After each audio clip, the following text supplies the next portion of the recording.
challenge natin para malaman kung sino ang top 2. Isang bola lang ang kailangan sumot sa basket o kailangan na tumalbog sa sahig bago pumasok. Hindi kailangan rekta. Whippersnapper, good luck. The game begins in 3, 2, 1. Go!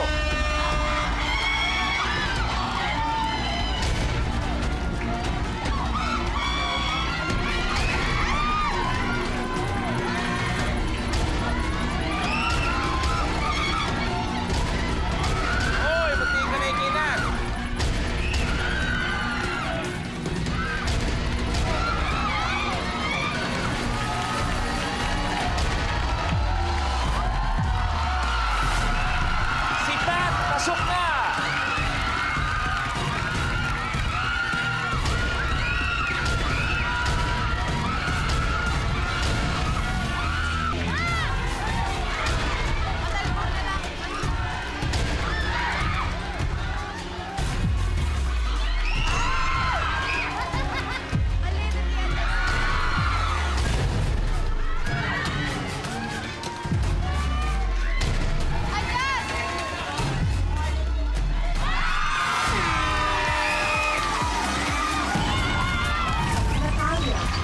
Game's over. Nad, we are saying goodbye, but we will see you again tomorrow. May isa pang chance. But, tapos ang top 3. Meron tayong top 2. Si Mama Oj at si Pat may guaranteed tig 20,000 pesos.